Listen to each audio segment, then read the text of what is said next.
Hi, my name is Jessica Pack, and I am an EDTECH505 student. This is my Week 10 assignment.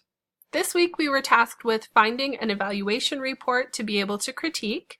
One of the evaluation report options linked to the Texas Education Agency website and all of the reports that they've published pertaining to the use of technology and different pilots pertaining to math and science.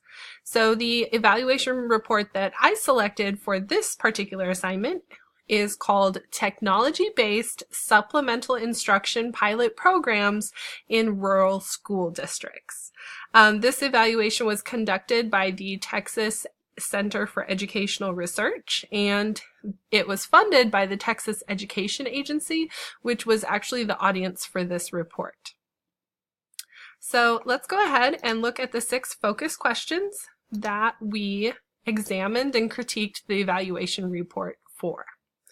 The first question asks, did the evaluation report contain all of the necessary component sections of a final evaluation report as defined by Chapter 9 of the text? The evaluation for this program is extensive. The entire PDF was like 212 pages.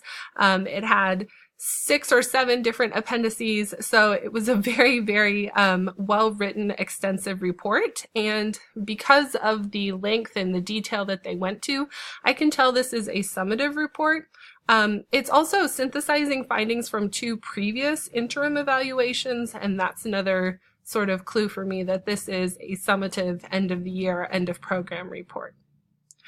Chapter 9 in the text stipulates that summary evaluations must focus on how well the results of the program significantly affected the client population, and that was the focus of this particular evaluation report, and it also dealt with whether the program implementation actually achieved its stated goals. So that was another clue for me that we were right on track with all of the different components that should have been covered. The report begins by offering a summary of the key findings pertaining to the 5 research questions, which were goal-driven. And it also provides a really clear statement of purpose for why the evaluation was being commissioned, which essentially was to measure the efficacy of the EDTECH pilot program in all of those rural school districts in Texas. Apparently that was authorized by the Texas legislature, and the background information really gets into that to help us understand as we're reading through the report. It also in the background, they had a description of the program, a description of the evaluation design, and actually a discussion of the program itself and its results. There had to be some definition work that was done on the part of the evaluators to really understand what the EDTECH program was, and they made those understandings very transparent in the background section. This evaluation report also draws the conclusion that rural school districts struggled to implement this supplementary EDTECH program, and it outlines several of the reasons why the evaluators believed that districts struggled, which includes access to transportation for students. That was a really interesting part of the evaluation to me, was that it actually discussed some of the barriers between effective implementation and having access to the program.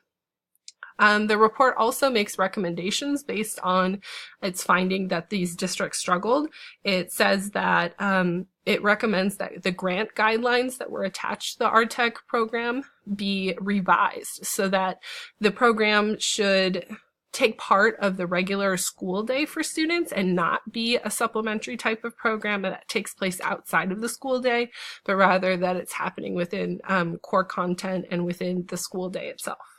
The evaluators indicated that they thought that that would be a really good recommendation because it could improve student access to the EDTECH program. It could increase the awareness of teachers on campus that the program even exists.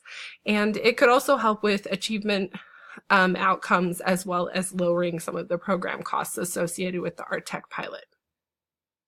So moving on to question number 2, did the evaluation report have a sound or a questionable methodology? My finding is that the methodology for the report was sound. The evaluators acknowledged that some misleading conclusions could be drawn if the only source of data that they used were student achievement scores, which as a teacher who, thinks kids shouldn't just be a test number, I really appreciated that sentiment, and it helped me trust the validity of the report and kind of built credibility for the evaluators in my mind as I was reading.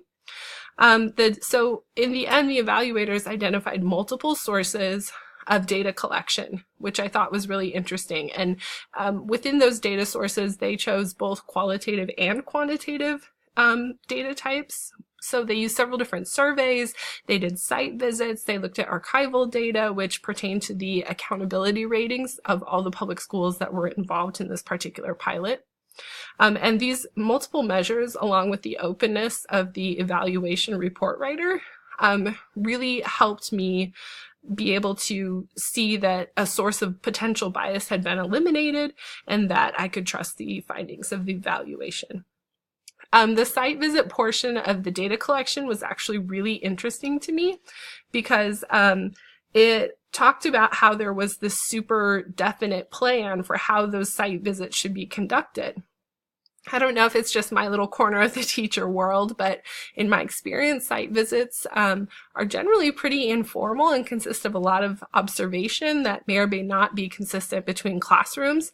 And I really saw in Appendix D that they had a very clear protocol and structure for each site visit. For example, at every single site, the principal was interviewed, the EDTECH facilitator was interviewed, the EDTECH teachers, the EDTECH students, and they had this sort of like list of goals to accomplish or certain types of data and focus groups to collect throughout their site visit. And I think that probably ensured that every site visit was consistent and that they were collecting the same types of information across the board. So in a way, they were controlling the variables during the site visit, which I found really interesting. In terms of question number 3, which deals with, was the evaluation report easy to read, to follow, to understand? I was actually really surprised that it was pretty readable. First looking at the assignment and the length of the PDF, I was initially a little bit daunted, but I found that the report itself was easy to read and that the language, while academic, wasn't cumbersome, and for some reason I expected it to be actually pretty heady to try to get through. But it wasn't. And it was also presented in a really logical fashion. For example, the report discusses the challenges that are inherent in being able to evaluate the effectiveness of a supplemental program.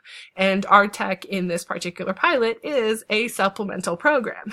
So just as I started reading through those challenges, I found myself wondering, wow, I wonder how the evaluators are going to be able to conduct an evaluation of this if it's so difficult. And the very next section, it dealt with the methodology for the data collection and explained the rationale for the use of multiple sources.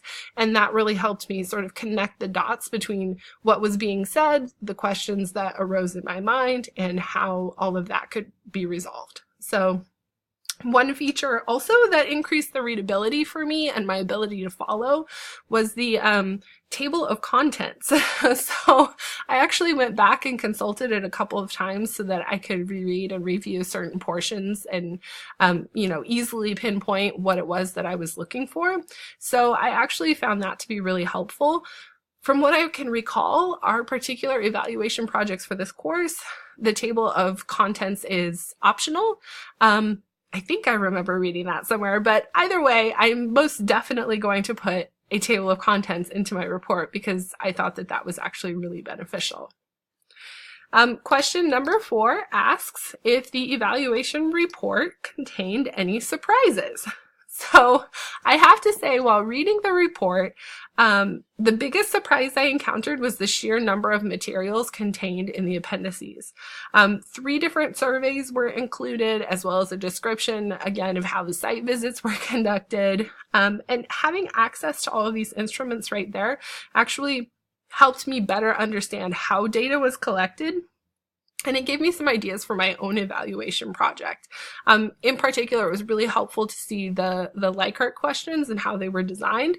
And then there was a mark all that apply type of question, which I had not previously considered using. And so I thought that was really helpful to see how that could help measure program efficacy.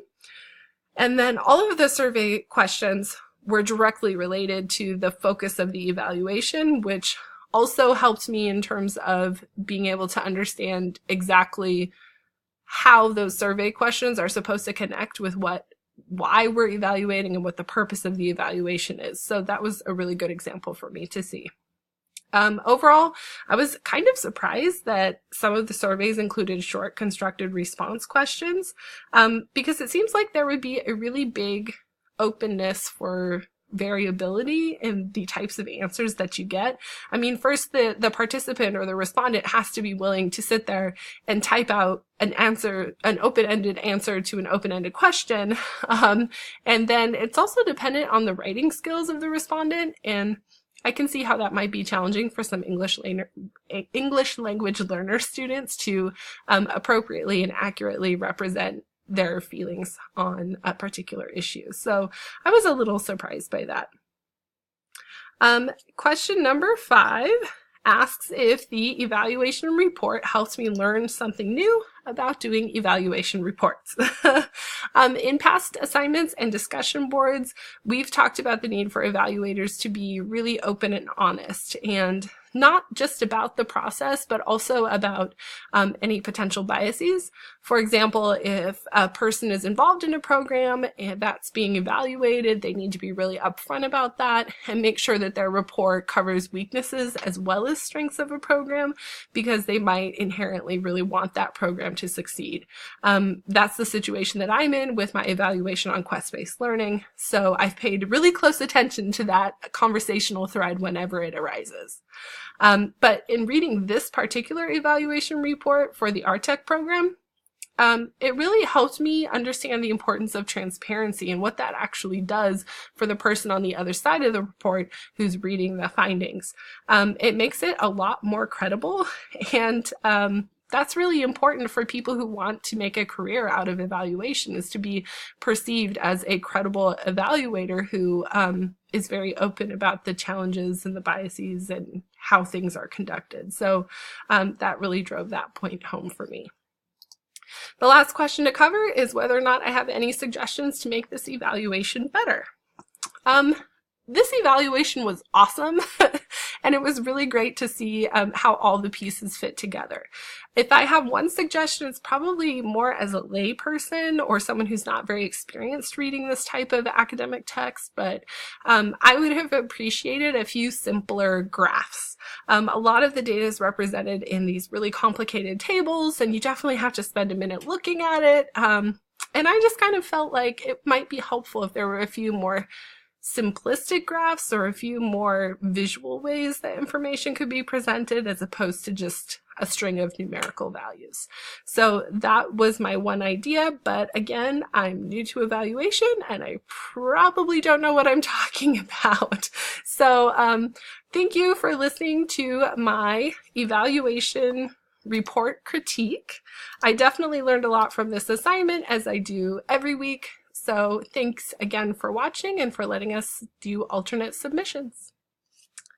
Have a good night.